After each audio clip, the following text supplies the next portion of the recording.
마태복음 6장 14절과 15절입니다. 제목은 용서를 부르는 용서.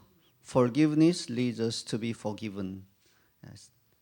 14절과 15절 우리 함께 읽도록 하겠습니다. 너희가 사람의 잘못을 용서하면 너희 하늘 아버지께서도 너희 잘못을 용서하시려니와 너희가 사람의 잘못을 용서하지 아니하면 너희 아버지께서도 너희 잘못을 용서하지 아니하시리라. 지난주까지 우리는 3주에 걸쳐서 주님이 가르치신 기도를 살펴봤습니다. 자, 그 기도는 실로 천국 백성이 드리는 모든 기도의 모범이자 원형이라는 것을 우리가 배웠습니다. 이 세상의 거의 모든 다른 종교는요, 그들이 섬기는 신에게 뭘 간구합니까? 자신과 자신의 가족의 행복과 번영과 안녕을 위해서 간구를 하죠. 그렇지만 기독교는 아닙니다.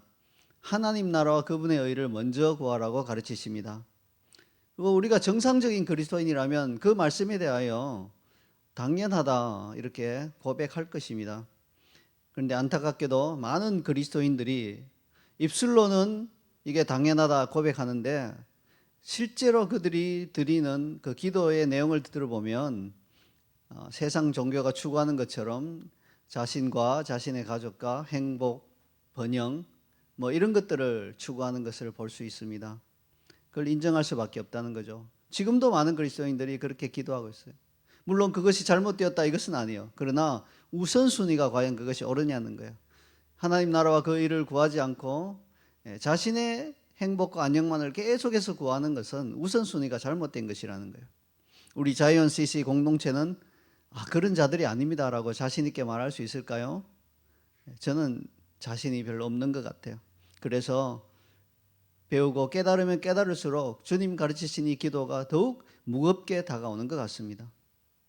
이번 주일 우리에게 주신 본문은 주님이 가르치신 기도에 이어서 곧바로 나오는 짧은 두 구절입니다. 그런데 이 구절을 읽다 보니까 뭔가 이거는 사족 혹은 군더더기 같다는 느낌이 들 수 있습니다. 물론 성경 말씀에 군더더기는 있을 수 없죠. 그런데 우리 인간의 느낌이 이거 또 덧붙이시는 것 같다 이런 느낌이 든다는 거죠. 왜 그렇습니까? 주님이 가르치신 기도 안에 이미 우리가 우리에게 죄 지은 자를 사하여 준 것 같이 우리 죄를 사하여 주시옵고라고 간구했잖아요. 근데 또 그 이어서 또 같은 내용이 반복되는 것 같다는 느낌이 든다는 거죠. 과연 그럴까요? 같은 내용의 반복일까요? 만약에 같은 내용의 반복이라도 상관없습니다. 사실은 중요하니까 반복할 수 있잖아요. 중요하니까 또 나왔겠지 이렇게 생각하시면 아무 문제가 없습니다. 근데 본문을 묵상하는 가운데 저는 이게 같은 내용의 반복은 아니라는 감동을 받았습니다. 앞서 주님이 가르치신 기도에서는 아버지의 이름을 거룩하게 하고 아버지 나라가 임하게 하고 아버지의 뜻을 이 땅에 이루어 드리는 그 삶을 살지 못하도록 방해하는 요소 중에서 이 두 번째로 고백하지 않는 죄에 대해서 이야기하신 것이라면 오늘 이 본문은 용서에 대해서 초점을 맞춘 것이다 이런 생각이 들어요. 그래서 물론 비슷한 개념이죠. 그런데 죄에 대해서 초점 맞추느냐 용서에 대해서 초점 맞추느냐 초점이 좀 다르죠. 그래서 이번 본문은 말 그대로 용서가 주제라는 것입니다. 다른 사람들을 용서하지 못하는 그 완악한 마음은요, 주님이 가르치신 기도를 우리 삶에서 살아내지 못하게 하는 또 다른 중요한 요소가 되기 때문에 용서를 우리가 제대로 알고 이걸 실천하는 것이 또한 중요합니다. 우리가 인생을 살아가면서 참 쉽지 않다 이런 생각이 드는 것들이 많이 있죠. 그 중에 하나가 용서입니다. 누가 나에게 잘못했을 때 그 사람을 용서하는 것은 결코 쉬운 일이 아닙니다. 특별히 그 사람의 잘못이 나에게 씻을 수 없는 좀 깊은 상처를 남긴다면 더 그러합니다. 그래서 우리 본성은 뭘 요구합니까? 정의를 요구하죠. 저 사람 나에게 이렇게 잘못했는데 정의가 좀 이루어졌으면 좋겠다. 이걸 우리 본성적으로 요구하게 되어 있습니다. 그리고 그 정의는 어떻게 이루어집니까? 정당한 복수를 통해서 이루어진다고 믿는다는 거죠. 우리 본성이 그렇게 말하는 거예요. 복수가 이루어져야 정의가 이루어진다. 이렇게 우리 본성이 우리에게 설득하는 것입니다. 그러므로 복수는 통쾌하게 느껴지죠. 용서는 굉장히 괴롭고 힘든 것으로 느껴집니다. 그래서 영화나 드라마에서도요, 복수라고 하는 주제는 인기가 굉장히 많아요. 용서라고 하는 주제는 좀처럼 찾아보기 힘듭니다. 복수를 주제로 한 천만 관객 영화들이 많이 있어요. 네, 뭐 친절한 금자씨라든지 올드보이 이런 게 다 복수를 주제로 한 거예요. 통쾌하게 느껴지는 거예요. 그래서 천만 명이나 보러 간 거예요. 근데 용서를 주제로 한 영화는 몇백만 이렇게 관객을 끌기도 어렵습니다. 관심 있는 사람들이나 가지 그렇게 인기 있는 주제가 아니라는 것이죠. 사회적인 분위기가 이렇다 보니까 우리 그리스도인들마저도 휩쓸려 가지고 용서하지 못하는 마음을 품고서 아무런 문제가 없다는 듯이 신앙생활을 하는 경우가 있습니다.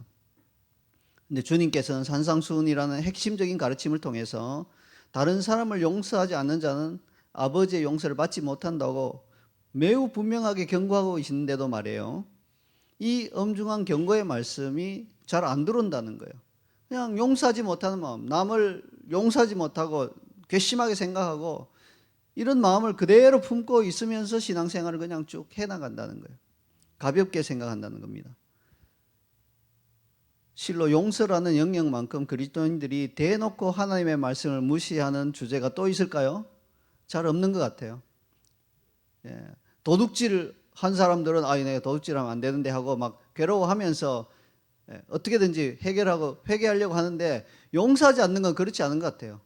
이거 이러면 안 되는데 생각하지 않고 저 사람이 나한테 이렇게 잘못했는데 내가 용서하지 않아도 당연하지, 이렇게 생각하고 사는 것 같아요. 근데 하나님이 보시기에는 어쩌면요, 도둑질하는 것보다 용서하지 않는 마음을 품고 사는 게 더 심각할 수 있다는 거예요.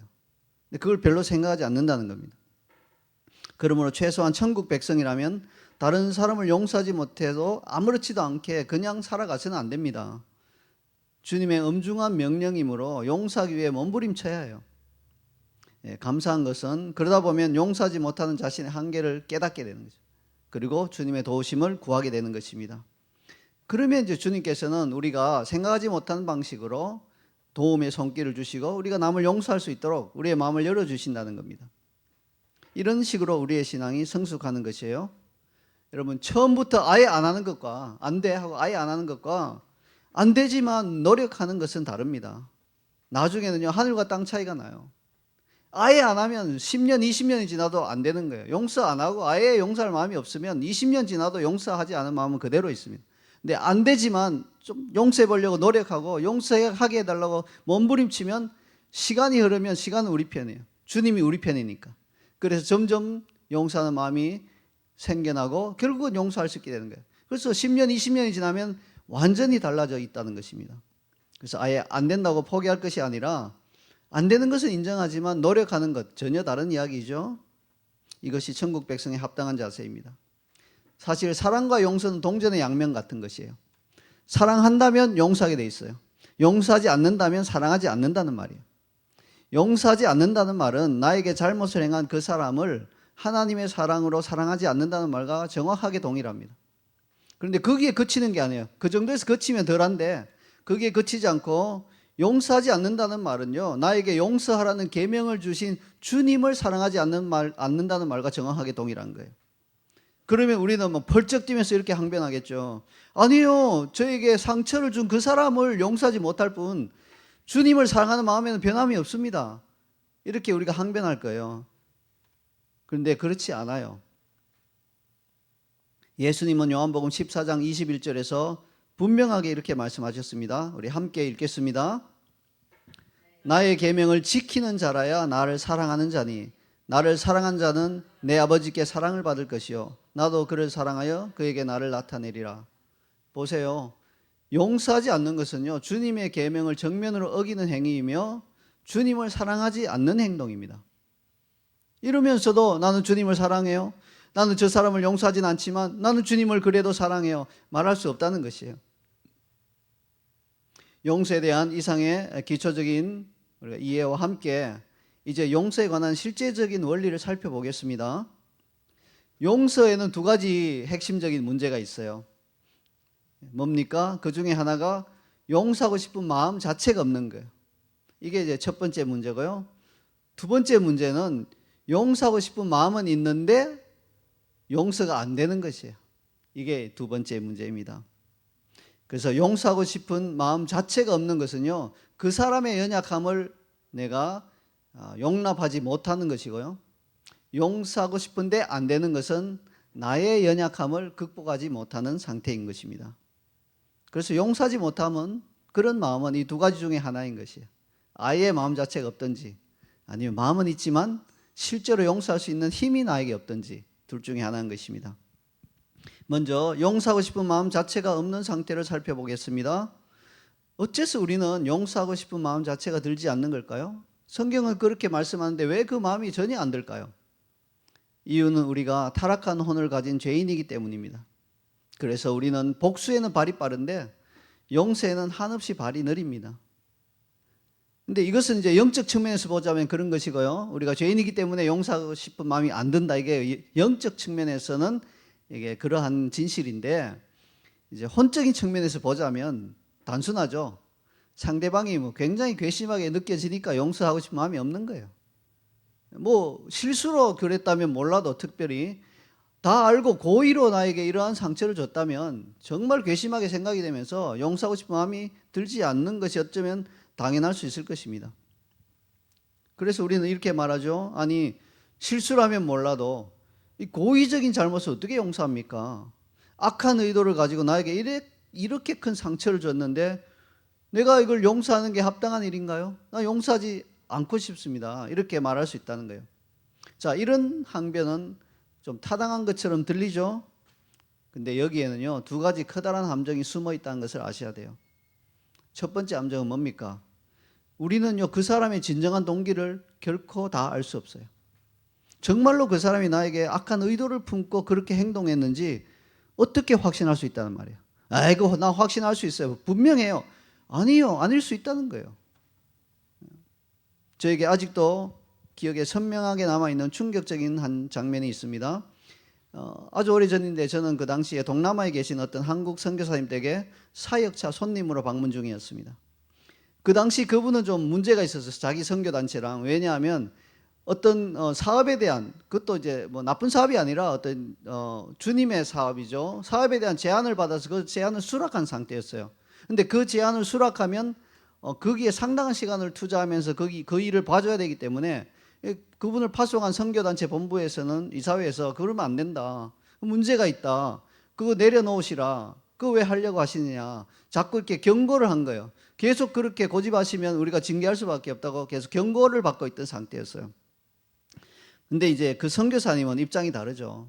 하나님께서 나에게 주신 사업이다, 내가 은퇴해도 이걸 가지고 좀 계속해서 할 수 있는데 왜 이걸 자꾸 내려놓으려 하느냐, 억울하다고 생각하면서 그 한국의 좀 책임자, 대표라고 하죠. 한국의 대표가 이사회에서 좀 나에게 유리한 쪽으로 몇 마디만 말해주면 이게 통과될 텐데, 그 말을 안 해줘서 내가 이렇게 고통당하고 이사회가 나를 계속 이렇게 힘들게 하고 징계한다고 하는데 너무 힘들다, 좀 억울하다, 이런 생각을 가지고 있었던 거예요. 그래서 원망을 품고 있었던 거죠.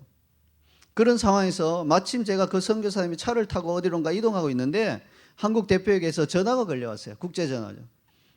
전화를 받으니까 한국 대표가 그 전날 있었던 이사회 결과를 말하면서 선교사님에 대한 징계가 최종 결정이 되었다고 이렇게 통보를 하신 거예요. 선교사님은 매우 불쾌한 어조로 알겠다고 대답하면서 전화를 끊으셨어요. 근데 전화를 끊자마자 차 안에서요, 굉장히 큰 소리로 한국 대표에 대해서 원색적인 욕을 하신 거예요. 이름을 말하면서 야 하면서 욕을 하신 거예요. 저는 깜짝 놀랐어요.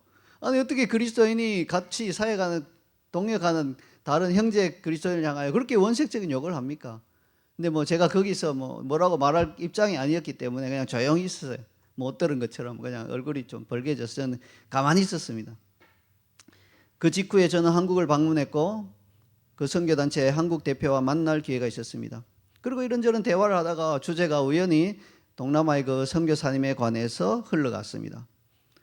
그러자 그분이 이렇게 말해요. 물론 제가 그분이 차 안에서 욕하던데요, 그런 말 안 전했어요. 여러분, 전할 말이 있고 안 전할 말이 있거든요. 그런 말은 안 전해도 됩니다. 안 전했는데 이제 이분이 이제 이렇게 이야기하시는 거예요. 저에게, 그 선교사님 저에게 감사해야 합니다.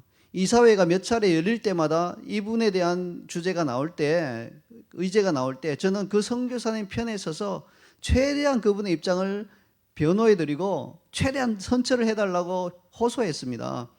하지만 이사회는 절대 용납할 수 없다는 입장이었기 때문에 어제 그 징계가 결정되는 것을 막을 수가 없었습니다. 제가 어떤 노력을 했는지 그 선교사님이 아신다면 결코 저를 원망할 수 없을 겁니다. 여러분 보세요. 이게 막 원망하고 화내고 막 나는 용서하지 못해 이럴 계제가 아니잖아요. 지금 보니까 전체적인 그림을 보니까 오히려 수고하셨습니다, 감사합니다 이렇게 해야 될 분위기잖아요. 이처럼 우리는 우리에게 잘못을 저질렀다고 확신하는 수는 있지만 그 사람의 진정한 의도를 모르는 경우가 빈번합니다. 근데 어떻게 용서하지 못하고 막 용서하지 못하는 마음을 품고 이렇게 있다면, 아예 마음 자체를 안 가진다면 나중에 하나님 나라에 가서 심판대 앞에 서서 쫙 펼쳐질 때 얼마나 부끄럽겠습니까? 내가 정말 저 사람 원망하면 안 되는 상황인데 원망하고 있었다면 굉장히 부끄러운 상황이 펼쳐질 것입니다. 용서하고 싶지 않은 마음의 두 번째 함정은 다음과 같습니다. 만약 진실로 그 사람이 악한 의도를 가지고 나에게 잘못을 저질렀다면, 그렇다면 이제는 용서하지 않아도 되는 거예요? 이제는 나는 합법적으로 용서하지 않아도 돼. 의도가 악했으니까 나는 안 용서해도 돼. 그럴 건가요? 절대 그렇지 않습니다. 이게 함정이라는 거예요. 두 번째 함정이에요. 그가 악인이라면 더욱더 불쌍히 여기면서 용서해야 됩니다. 그래야만 하나님의 용서의 빛이 그에게 비춰질 가능성이 조금이라도 높아지기 때문이에요. 무죄한 예수님을 십자가에 못 박은 자들이야말로 진정한 악인들 아닙니까? 그들의 의도는 악했잖아요. 순전하고 정직한 스데반 집사를 돌로 쳐 죽인 자들이야말로 진정한 악인들 아닙니까? 그러나 예수님과 스데반 집사 모두 그들을 용서해달라고 아버지께 기도드렸습니다. 예수님께서는요, 아버지께 그렇게 기도하신 이유까지도 말씀해 주셨어요. 우리 누가복음 23장 34절 상반절을 함께 읽어볼까요? 이에 예수께서 이르시되 아버지 저들 사하여 주옵소서 자기들이 하는 것을 알지 못함이니이다 하시더라. 자, 예수님을 십자가에 못 박는 자들이 자기들이 하는 것을 알지 못하고 있나요? 언뜻 생각하면 그들이 하는 일을 잘 알고 있다고 보여요. 그렇죠. 정죄하고 십자가에 못 박는 일을 지금 하고 있잖아요. 우연히 그냥 투표하는데 예스 했는데 나중에 보니까 어떤 사람이 십자가에 못 박히더라, 이게 아니잖아요. 이 사람을 신성모독죄로 몰아서 지금 십자가에 못 박고 있다는 걸 정확하게 알고 있습니다. 예수님을 정죄하여 십자가에 못 박도록 고발한 유대인과 이를 실행한 로마 군인 모두는 자기들이 하는 일을 잘 알고 있는 것처럼 보입니다. 근데 이건 우리의 표면적인 느낌이에요. 그들은 진정으로 자기들이 하는 일을 알지 못하는 거예요. 예수님의 기도에 의하면요, 자기들이 얼마나 하나님께서 진노하실 만한 일을 지금 직접 행하고 있는지를 모르는 거예요. 엄청난 일을 하고 있다는 걸 모르는 겁니다. 그래서 예수님은 그들을 불쌍히 여기면서 용서해달라고 간구하신 거예요. 우리도 마찬가지 태도를 가져야 합니다. 우리 입장에서는요, 악한 의도를 가지고 나에게 잘못을 저지른 사람은요, 자기가 하는 일을 아주 잘 알고 있는 것처럼 보여요. 어쩌면 그렇게 내 마음에 상처를 주는 말과 행동을 골라서 하는지 아주 분노가 막 치밀죠. 그러나 사실은 그는 자기가 하는 행동을 모르는 거예요. 그 행동이 얼마나 악하고 그 행동이 얼마나 하나님의 진노를 불러오는지를 모르는 거예요. 그 행동이 하나님의 어떤 심판을 불러오는지를 모르기 때문에 지금 하고 있는 것이죠. 알았다면 절대로 그렇게 하지 않아서 행동이라는 거예요. 사도행전 3장 17절에서 오순절 성령 충만을 받은 베드로는요, 예수님을 십자가에 못 박은 유대인들에게 이렇게 말하지 않습니까? 형제들아, 너희가 알지 못하여 그리하였으며 너희 관리들도 그리한 줄 아노라. 몰랐으니까 그렇게 했다고 베드로가 이야기하고 있죠. 그러므로 나에게 악한 말과 행동하는 자는요, 자신이 하는 일이 진정으로 어떤 일이고 하나님의 어떤 진노를 가져온지 알지 못하는 불쌍한 자입니다. 이러니 영적인 진리를 알고 있는 우리가 불쌍히 여기며 용서해야 하는 것입니다. 진리를 아는 자가 진리를 알지 못하는 자를 불쌍히 여기는 것은 당연한 일이기 때문입니다. 이상으로 용서하고 싶은 마음 자체가 없는 사람에게 도사리고 있는 두 가지 함정을 살펴보았습니다. 이제 이어서 용서는 하고 싶지만 용서가 안 되는 경우에 관해서 생각해 보겠습니다. 이게 생각보다 흔히 있는 일이에요. 우리 그리스도인들은 기본적으로 용서해야 된다는 거 다 알고 있잖아요. 하나님의 말씀이 또 도전하고 권면하고 이렇게 하셔서, 야, 나에게 큰 잘못을 저지른 저 사람을 내가 용서는 해야 되겠는데 문제는 용서할 수 있는 힘이 나에게 없다는 거예요. 이게 이제 우리의 또 다른 문제 중에 하나입니다. 그래서 우리는 영혼의 고뇌를 하게 되죠. 그 고뇌가 점점 심해지고 이러지도 못하고 저러지도 못하는 딱한 상태에 머물게 됩니다. 이럴 때일수록 더욱 성령의 도우심을 구해야 돼요. 그렇지 않으면 이 문제가 해결될 때까지 이 고뇌가 벗어나지 못하면 나중에는요 어떻게 되느냐, 뭐 사람인지라 이렇게 서서히 잊혀지게 될 거예요. 잊혀져 버리면 끝인가요? 잊혀지면 이제 잊혀진 것으로 괜찮은 건가요? 아니에요. 나중에 하나님의 심판대 앞에서 다시 다 드러납니다. 용서하지 않았던 그 죄가 다시 다 드러나게 된 거예요. 그러니까 빨리 해결해야 되지, 막 고뇌하다가 나중에 아르 됐다 모르겠다 그냥 뭐 강제로 눌러버리고 산다고 해결되는 게 아닌 것을 아셔야 됩니다. 저도 언젠가 그와 같은 심각한 문제에 봉착한 적이 있습니다. 도저히 용서하기 힘든 어떤 분이 생긴 것이에요. 근데 그분을 용서해야만 한다는 것은 머리로는 알았지만 마음은 도저히 용서가 되지 않았습니다. 그래서 한밤중에 깨어서 기도하고 있었습니다. 하나님께 이렇게 항변하고 있었어요. 하나님, 그 사람이 왜 그와 같은 짓을 저에게 저지르도록 허락하셨나요? 하나님 막아주실 수 있지 않았나요? 왜 그렇게 하도록 허락하셨나요? 도저히 마음으로 용서가 안 됩니다. 성령님 도와주세요. 한참을 이렇게 기도하는데 새벽에 갑자기 정말 세미하지만 분명한 음성이 들렸어요. 뭡니까? 그 음성이요, 그 사람이 저에게 그런 잘못을 저지르도록 하나님께 허락하신 이유가 과거에 제가 저지른 어떤 특정한 죄와 연관이 되어 있다는 것을 보여주신 거예요. 그 음성을 듣는 순간 곧바로 인정이 되고 수긍이 되었습니다. 그렇구나, 나의 과거에 이러한 잘못과 허물이 이 사람으로 하여금 나에게 이런 잘못을 저지르게끔 만들었구나. 그렇다면 나에게도 책임이 있구나. 이걸 인정하게 되니까요, 와, 곧바로 그 사람을 용서할 수 있는 힘이 생기더라고요. 그렇구나, 나 때문에 이 사람이 이런 죄까지 저지르게 되었구나. 측은한 마음이 생기면서 하나님께 제가 그 사람을 용서하지 못한 것을 진심으로 회개하면서 정말로 용서할 수 있게 되었어요.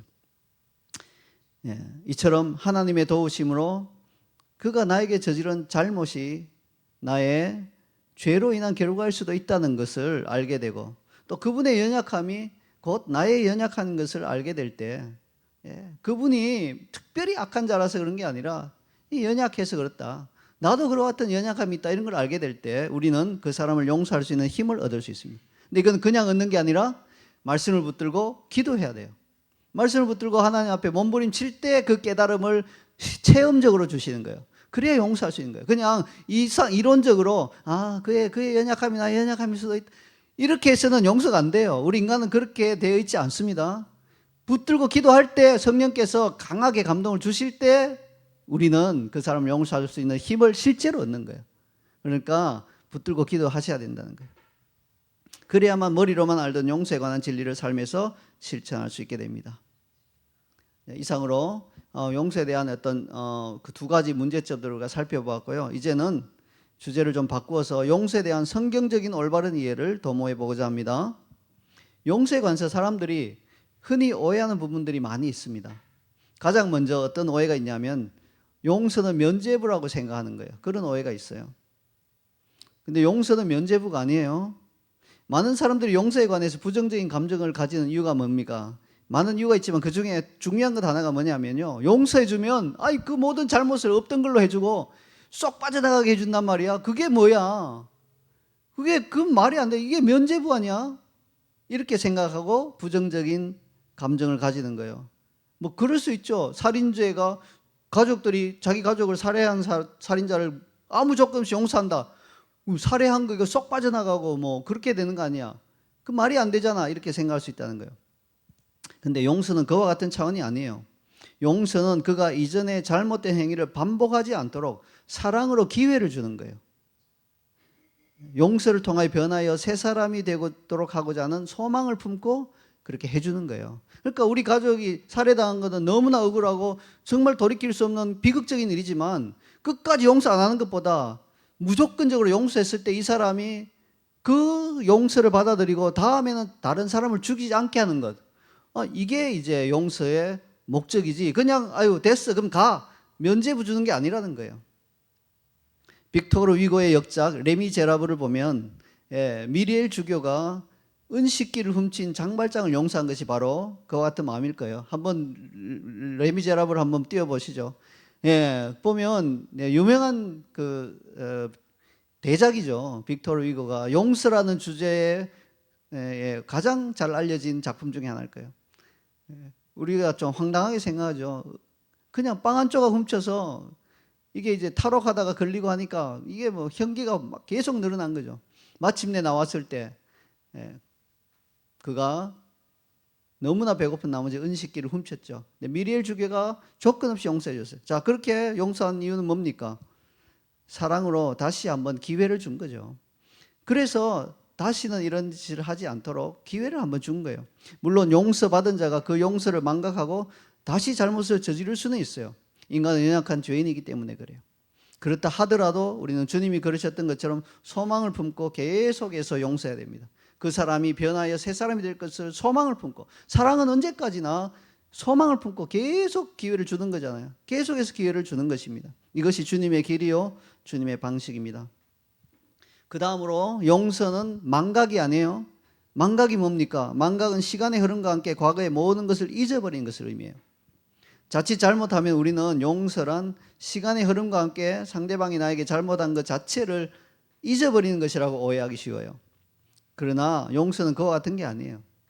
용서는 과거의 아픔을 잊는 게 아니라 미래의 고통을 제거하고 앞으로 나아가는 치유의 여정입니다. 말이 좀 어렵죠? 다시 한번 말씀드립니다. 용서는 과거의 아픔을 잊는 것이 아니라 미래의 고통을 제거하고 앞으로 나아가는 치유의 과정인 것입니다. 용서하는 사람은 용서와 함께 과거의 아픔을 잊는 게 아니에요. 너무너무 아파요. 너무 힘들어. 그가 나에게 준 상처로 너무너무 힘들어. 그래서 괴로워하다가 주님이 주시는 힘으로 그래 용서하마. 그 순간 잊어버렸다. 모든 상처가 잊혀졌다. 그게 아니란 거예요. 아픔과 이런 건 여전히 있어요. 그러나 미래에 겪게 될 고통은 없어지는 거예요. 용서하지 않음으로써 막 불면의 밤을 보내고 이를 갈고 그를 향한 막 저주의 마음이 들고 이런 것들은 싹 없어진다는 거예요. 그래서 용서는 과거의 아픔을 싹 잊는 것이 아니라 미래의 고통을 제거하고 치유를 향해서 나아가는 과정이라는 것이죠. 앞으로 나아가게 만드는 힘이 있다는 것입니다. 용서에는. 자, 그런가 하면 나에게 또 다른 오해가 뭡니까? 나에게 잘못한 상대방을 용서하되 다시 안 보면 그만이다. 굳이 용서하고 안 하고 할 게 뭐 있냐? 그냥 관계 끊어버리고 다시는 안 보면 그게 일종의 용서지 이렇게 생각할 수 있는데 그거는 참된 용서가 아니라는 거예요. 왜냐하면 그렇게 해버리면 나중에라도 그 사람을 다시 우연히 만났다든지 다시 그 사람의 생각이 떠오르면 그때 감정이 그때 상처가 또다시 떠오르면서 전혀 용서되지 않은 것을 발견하게 되기 때문에 그건 용서가 아니라는 거예요. 용서는 차가운 무시가 아니에요. 용서에는 연민과 관용이 따라야 하는 겁니다. 그래서 용서하고 난 다음에는 다시 볼 때 이전과는 다르게 봐야 돼요. 연민의 눈으로, 관용의 눈으로 볼 수 있어야 하는 것입니다. 많은 사람들이 용서했다고 말하면서도 자신이 용서해 준 사람에 대해서 부정적인 감정을 여전히 품고 있습니다. 이건 진정한 의미에서 용서가 아닙니다. 용서는 가해자에 대한 연민과 관용의 마음을 품는 과정입니다. 여기서 과정이라는 말이 중요해요. 우리가 용서했다고 해서 단숨에 그 사람을 막 연민의 눈으로 바라보고 관용의 마음으로 다 품어주고 이러지도 못해요. 사람인지라. 조금 신락 같은 연민과 용서의 마음을 가지고 일단 의지적으로 용서하는 거죠. 그러다가 시간이 흐르면서 점점 더 그러한 연민과 관용의 마음이 늘어나는 것입니다. 증가하는 것입니다. 이런 식으로 과정을 거치고 형성이 되는 것이에요. 단숨에 되는 것이 아닙니다. 저도 참 어렵게 용서했던 한 지체가 있어요. 그런데 용서를 한 초기에는 그 사람들과 대화하는 가운데 그 사람에 대해서, 그 지체에 대한 말이 나오면요, 은근히 부정적인 의견을 말하곤 했어요. 사람들이 막 칭찬하더라도 내가 앉아있다가 아이 몰라서 그러신 건데 하면서 좀 그에 대해서 부정적인 어떤 일화라든지 사건들을 이렇게, 물론 저와 관계된 건 아니지만 이 사람 그렇게 좋은 사람이 아니야, 당신이 생각한 것만큼 그렇게 좋은 사람이 아니라는 걸 은근히 부각시키는 말들을 하곤 했어요. 그리고 근거가 있어요. 없는 말 지어낸 것도 아니에요. 근데 이런 부정적인 의견을 말할 때마다 성령께서 찔림을 주시는 거예요. 너 그 사람 온전히 용서한 거 맞니? 자꾸 그러시는 거예요. 이 사실 아닌가요? 그 사실을 지금 꼭 말해야 되니? 예. 이게 자꾸 찔림이 오니까 야, 내가 이 사람을 온전히 용서하지 못하고 있구나 하는 그런 깨달음이 왔다는 거죠. 그래서 내가 그를 향한 연민과 관용의 마음이 아직 부족하구나. 그래서 성령님께 죄송하다고 말씀드리고 그 마음을 달라고 요청했더니요. 한 번에 됐을까요? 아니에요. 그렇게 깨달았고 나서도 다음에 또 그런 상황이 벌어지니까 또 부정적인 이야기를 좀 하더라고요. 정도는 좀 약해졌지만. 그 다음에 이제 다시 또 회개하고 다음에 또 그런 일이 일어나니까 또 부정적인 이야기를 하더라고요. 정도는 좀 더 약해졌지만. 그 다음에 또 그런 일이 일어나니까 부정적인 생각만 들고 말은 안 하게 되더라고요. 그거 아닌데 하면서 말할까? 입이 건질거려. 이렇게 하면서도 그냥 말은 안 하게 되더라고요. 그 다음에는 그런 부정적인 생각도 점점 희미해지고 마지막에는 그래 그 사람 좋은 면도 있지 뭐 이렇게 하면서 긍정적으로 이렇게 바라볼 수 있게 된다는 거예요. 이렇게 과정을 거쳐서 나아가는 거예요. 단숨에 되지 않습니다. 그래서 아직도 완전하다 할 수는 없죠. 계속되는 과정입니다. 아직도 뭐 약간의 일말의 부정적인 생각은 남아있을 수 있겠죠. 여러분 중에 혹시 용서했는데 상대방에 대한 부정적인 인식이 계속 남아있어서 힘들어하시는 분이 있다면요. 자연스러운 과정이에요. 이게 10년이 지나도 똑같으면 문제지만 시간이 흐를수록 점점 더 연민과 관용의 마음이 증가하고 있다면 그건 자연스러운 과정입니다. 걱정하지 않으셔도 됩니다. 마지막으로 용서는 상대방만 좋은 일이라는 오해가 있습니다.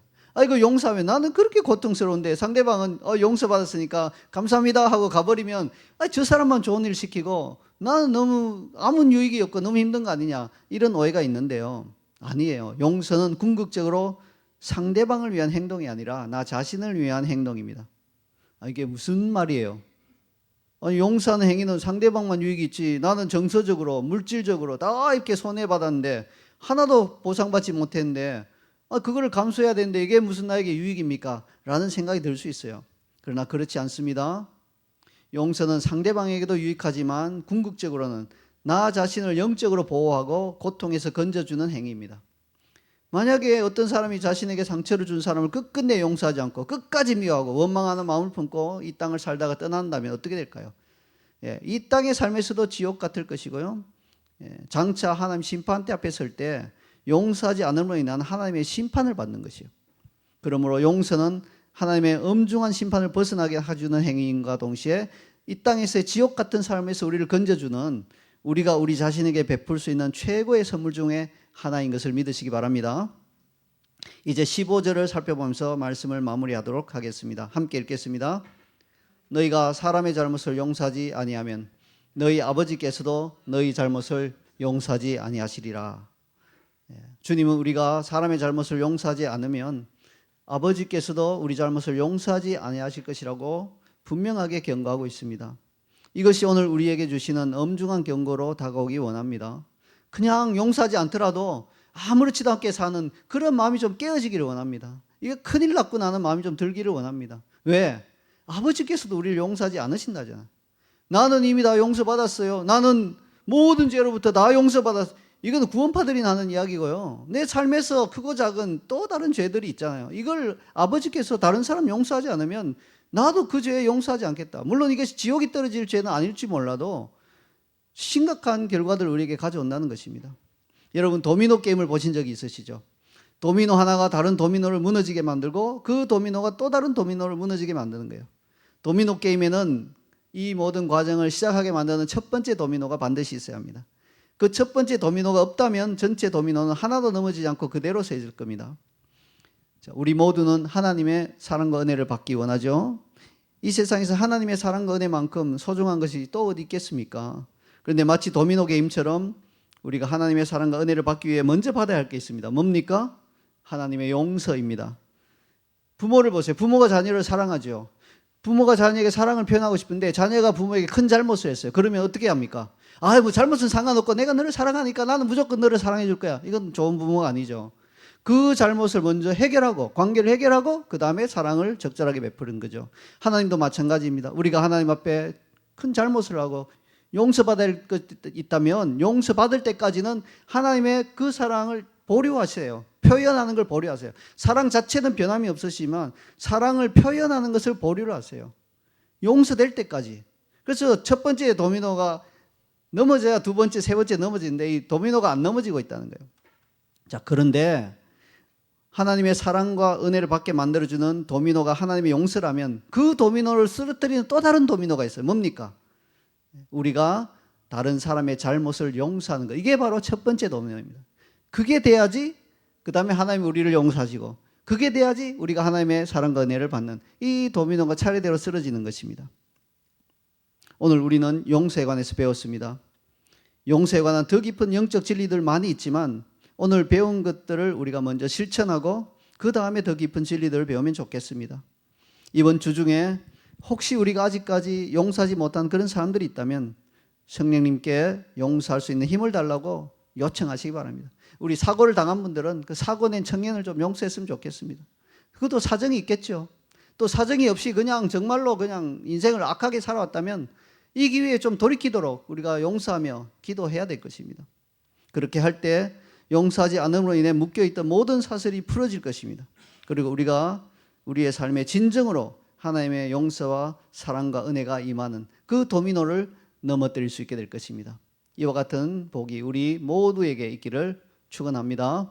아멘. 이 시간 우리 말씀을 한번 붙들고 기도하기 원합니다. 함께 우리 말씀을 쭉 속으로 읽고 그 다음에 한 2분 정도 간절히 기도하기 원합니다. 함께 기도하겠습니다. 너희가 사람의 잘못을 용서하면 너희 하늘 아버지께서 너희 잘못을 용서하시리라. 너희가 사람의 잘못을 용서하지 않으면 너희 아버지께서 너희 잘못을 용서하시리라. 주여, 주님, 오늘 용서에 관한 말씀을 주십니다. 아버지, 우리가 이 세상을 살아갈 때 참으로 용서해야 하고 감당하지 용서하지 못하는 많은 사람들이 그 많은 관계가 깨어지고 이로 인하여서 우리의 삶이 피폐해지고 우리가 아버지 먼저 용서하지 않고 아버지의 사랑만을 구하는 어리석은 자가 아버지 이 시간 우리가 지금 다시 한번 우리 자신을 살펴보여 주시옵소서. 아버지 우리에게 그 용서할 수 있는 힘이 부족하고 우리가 감당하는 가지고 있어서 용서하지 못하는 마음 자체가 악한 자들입니다. 아버지 용기를 주시옵소서. 주여 주님의 그 사랑과 긍휼을 받고 우리가 같이 용서할 수 있는 그 힘을 얻게 해주시옵소서.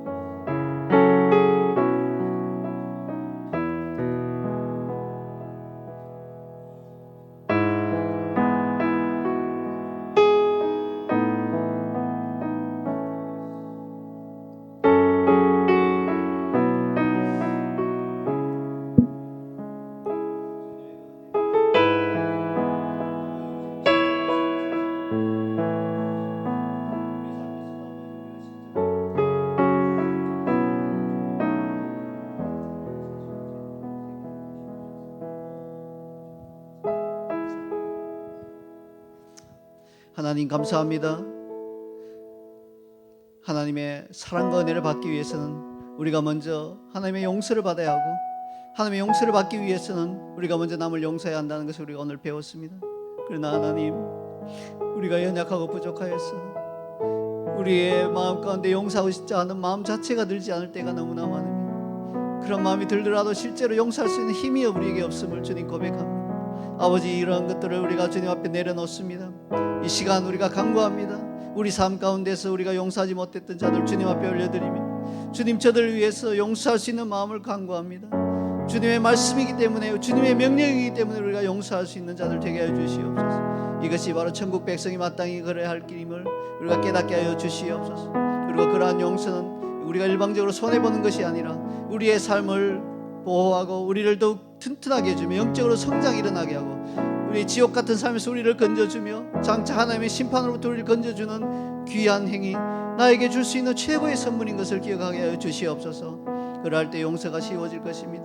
우리 주님이 십자가에서 용서하신 것을 기억하게 하여 주시옵소서. 십자가에서 주님은 당신을 못 박는 원수들을 향하여 아버지, 저들을 용서하여 주옵소서. 저들이 자기가들이 하는 일을 알지 못함이니이다 기도하셨습니다.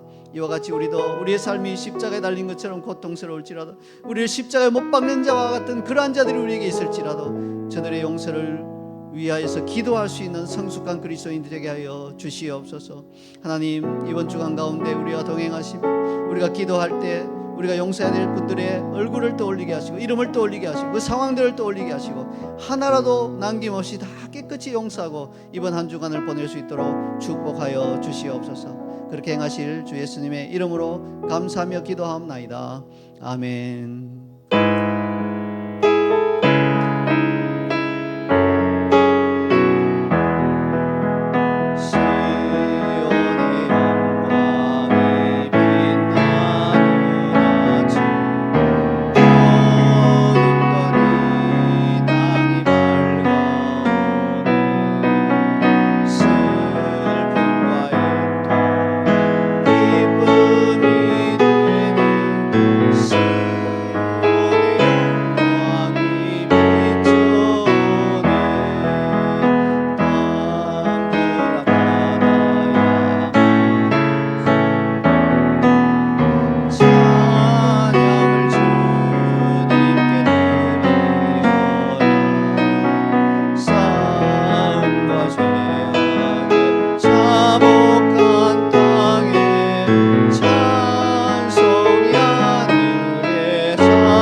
이제는 우리 주 예수 그리스도의 은혜와 하나님 아버지의 극진하신 사랑과 성령의 감동과 충만 교통하심이 주의 계명을 따라 우리에게 죄진 모든 자를 용서하며 우리에게 잘못한 그 모든 잘못을 주님의 마음으로 용서하기를 소원하며 이 시간 머리를 숙인 사랑하는 우리 자연CC 모든 성도들과 또 함께 예배 드리지 못하지만 우리의 모든 공동체들과 또 우리가 함께 또 예배하는 우리와 함께 이 공동체 가운데 속한 자들과 또 주님을 사랑하는 모든 이들 위해 이제로부터 영원토록 함께 있을지어다. 아멘.